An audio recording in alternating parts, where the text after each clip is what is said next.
On the news tonight, Kwara State Command of the Federal Road Safety Commission flags off Ember Month campaign with a charge on the general public to be safety conscious. More than 300,000 school-age children to be dewormed in Kwara State. Kwara State Police Command launches Inspector General of Police initiative on counter-cultism and violent crimes among youths. Plus, update from the world of entertainment and sports. Good evening. This is the Nigerian Television Authority NTA ILORIN News Tonight. I am Abdul Wahid Bibiri. The Kwara State Command of the Federal Road Safety Corps has flagged off its Ember Month campaign with a charge on road users to be safety conscious at all times. The campaign is aimed at sensitizing the public to be extra careful at this period when road crashes are usually on the increase due to high level of vehicular movement across the country. Raliat Ibrahim reports. That was the official flag off of the Ember Months and road work for the 2022 FRSC campaign. The theme for this year's campaign is avoid speeding, overloading and unsafe tires to arrive alive. The message of the Federal Road Safety Corps is to inform the public that the road has no problem. It is the people's attitude and mindset that cause accidents. The increase in road traffic crash is, however, more pronounced towards the end of the year due to festivities and increased vehicular movement. That to put a new tire is not also a guarantee that that tire is safe. The storage of tire is very, very important to how safe that tire is. Unfortunately, in this climate, we do not store tire appropriately. Recklessness on the part of some motorists and unsafe night trips have claimed over 30 lives within the first week of the last quarter of this year. Here in fact, all stakeholders must therefore redouble their efforts at ensuring safety on our roads. Stakeholders pledged to play their part as road safety, they noted, is everyone's business. In recognition of the fact that the condition of road has direct consequences for safety on our roads, our government has invested and still investing heavily on road infrastructure, whether new or old ones. Let's change our ways and do the right thing. The way people are dying on our roads is not right. I would like to therefore express our gratitude to the State Command of Corps for their untiring efforts and role in ensuring that people travel safely. We are also pledging our enhanced support and cooperation to the Corps. We are always ready to work. The key message of this year's Ember Month campaign is for drivers to check their vehicle before leaving home, drive responsibly, avoid overloading in parks, and not to drink while driving, with the reminder that life has no spare. Raliat Ibrahim, NTA News. About 300,000 pupils drawn from 11 local government areas of Kwara State will be dewormed in the first phase of the deworming program of school-age children in Kwara State. The program, which is a collaboration between the Kwara State Ministry of Health, Federal Ministry of Humanitarian Affairs, Disaster Management and Social Development, as well as site savers, is aimed at ensuring that the pupils are physically fit for academic activities. Ahmad Fulani takes it up from here. The National Homegrown School Feeding Program, which officially kick-started in Kwara State 1.5 months ago, is a federal and state government joint initiative which provides one nutritious meal for primary 1 to 3 pupils in public schools in the state. 6 weeks after it started, the state government is taking the bull by the horn to deworm the pupils who are the beneficiaries of the school feeding program across the state.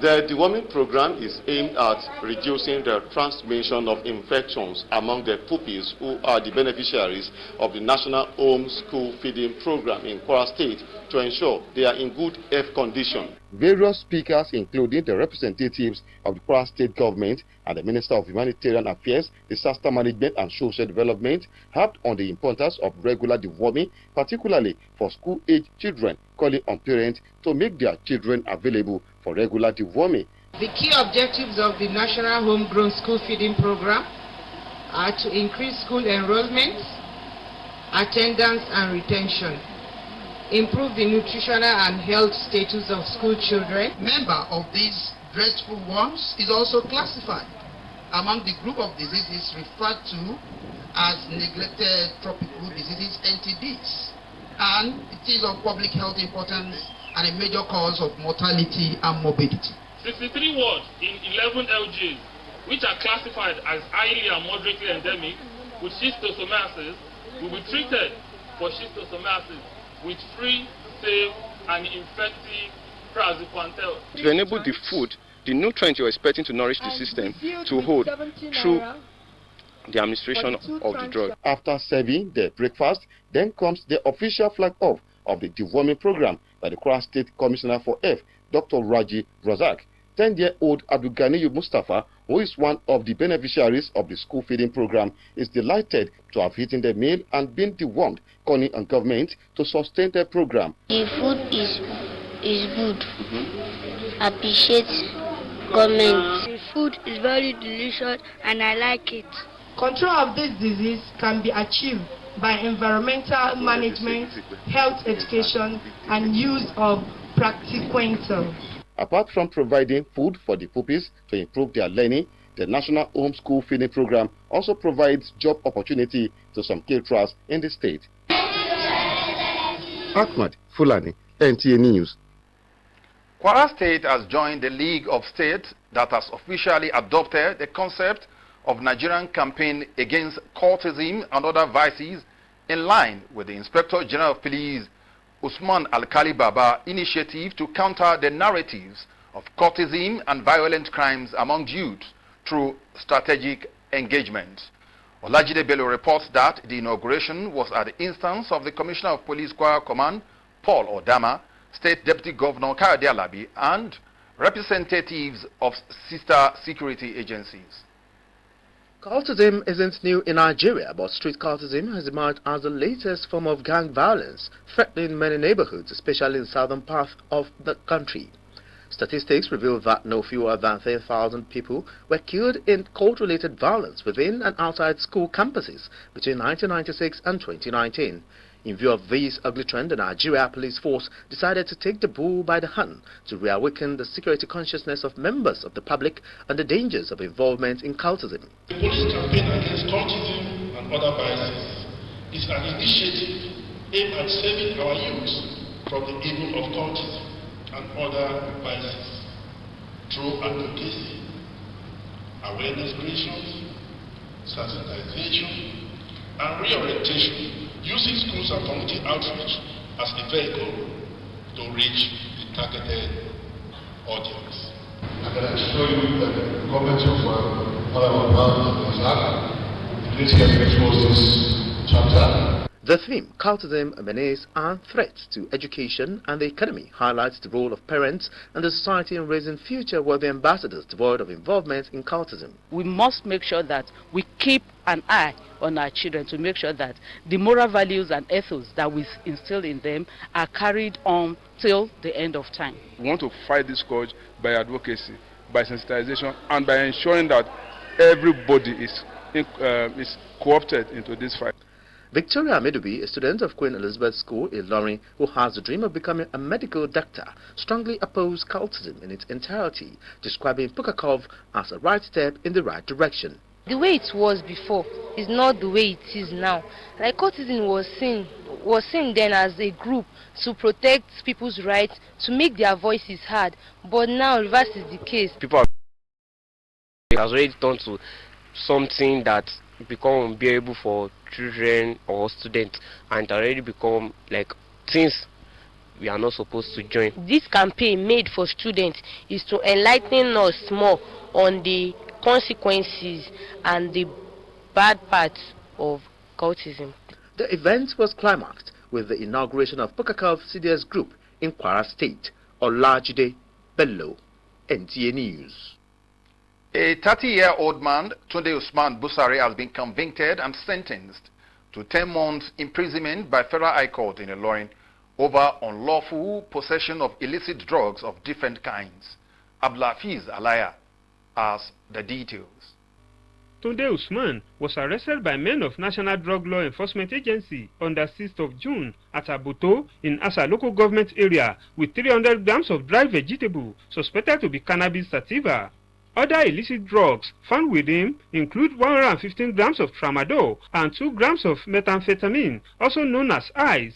He was arraigned for unlawful possession of these drugs contrary to Section 11C of NDLEA Act 2004 and punishable by the law. The accused pleaded guilty as charged and convicted accordingly, following the review of exhibits found with him by the prosecutor. The defense counsel pleaded that the court tempered justice with mercy on the ground that the convict is a first-time offender, remorseful, and ready to turn a new leaf.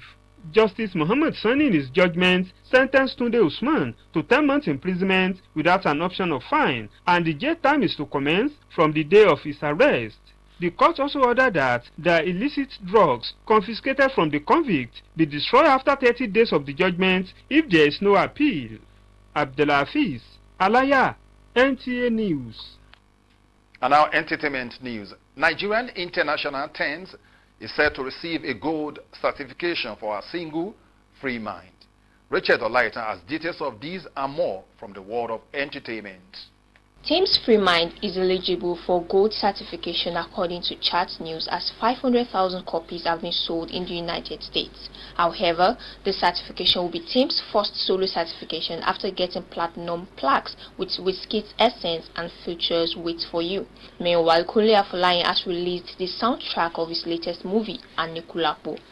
Kunle unveiled this via his social media platforms that the album is now available to stream on all major music streaming platforms, while Nigerian singing sensation Johnny Drill has announced that he will be releasing a new EP he calls Home this Friday.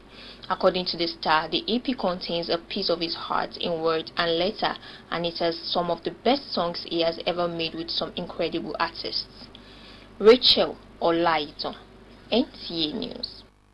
And our sports, winners have emerged at various categories of the maiden edition of the Interstate Tech Ball Championship held at the Lekon Salami Sports Complex, Ibadan. David Tuta has details of these and more from the world of sports.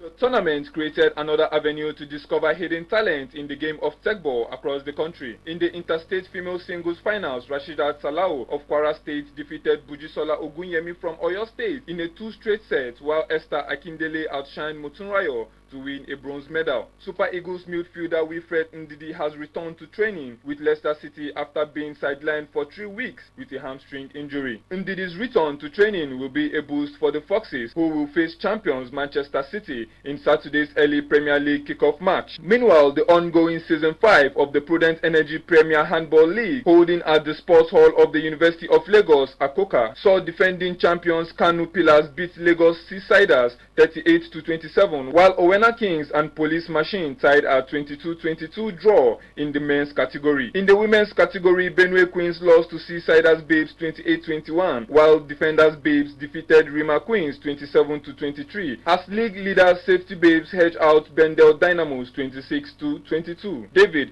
Tuta, NTA News.